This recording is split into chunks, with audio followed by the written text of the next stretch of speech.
Hello, Scorpio, and welcome to your September 2021 reading. Be sure to check out your sun, moon, and rising sign for a more well-rounded perspective. And if you would like to have a reading that's more personal to your specific situation, go ahead and check out the description box below for links to my website. All right, let's go ahead and begin. We're starting out with the energy of Two of Cups.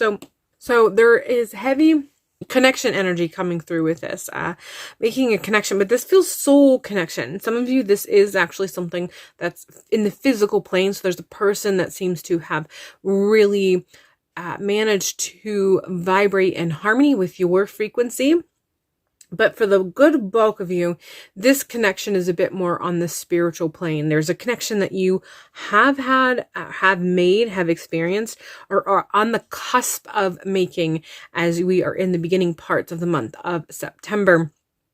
So there's a spiritual connection that you're going to be making that's going to really bring on some enlightenment that you have been looking for, you've been searching for, or a part of you has been aware of, and maybe you haven't been actively looking for it, but you have been aware of it. It's been something that has been in the back of your mind or in your peripheral on a spiritual sense, and you just have been aware of it kind of coming closer and closer. At any rate, you've already experienced, or you're very close to experiencing, the sort of connection that is awakening for you. It awakens something up within you. It awakens a part of your soul that has either been sleeping or has been dormant or just been passively existing. But there's definitely an awakening that is happening as a result of this particular connection that you, like I said, have already experienced or are on the cusp of experiencing.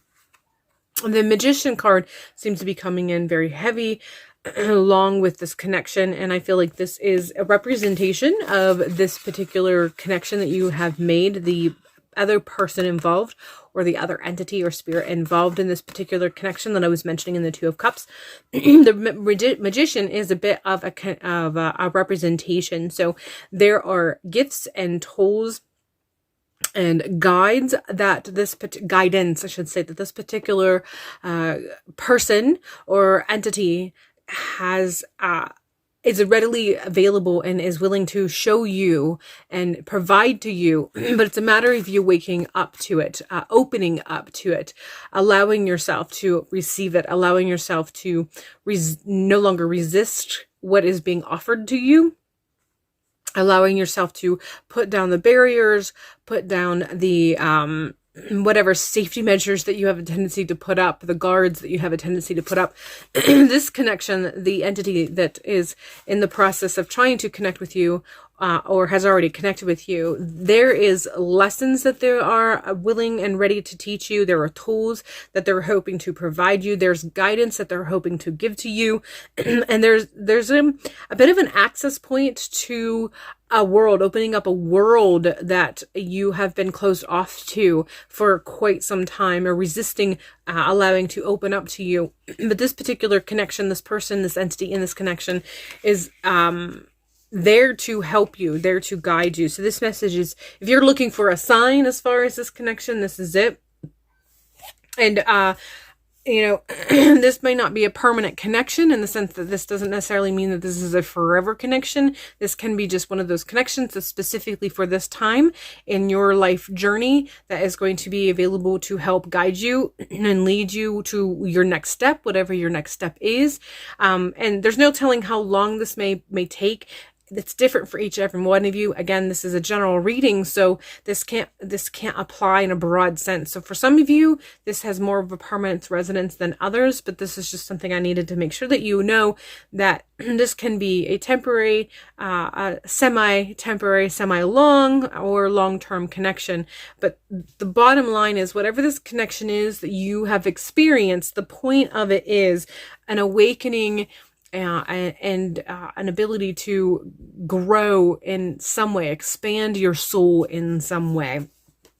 We have the Seven of Swords is next, and there's a bit of a secrecy energy coming through with this, and it feels almost self-destructive. This energy feels almost self-destructive. So It could be a warning for some of you who sometimes get to a point where you're ready to grow or expand an aspect of yourself and you resist against it because of something that you have faced or experienced in the past, and you just feel like you're not ready for it. And so this may represent for some of you some self-destructive behavior that you might have a tendency to experience or to participate in when you're going through expansion. And if that is the case, if that does resonate with you, this is sort of a warning to let you know, make sure you do the things that you need to do to keep yourself from participating in that kind of behavior, or keeps you from, you know, doing any sort of self-sabotage that you might be, especially if you've been yearning and pining for expansion and growth.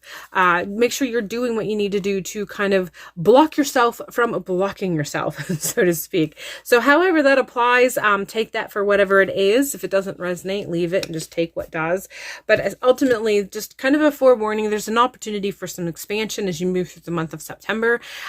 You always have free will, so you have the opportunity to just not partake in it. But if this is the sort of self-expression and self-growth that you have been yearning and working towards,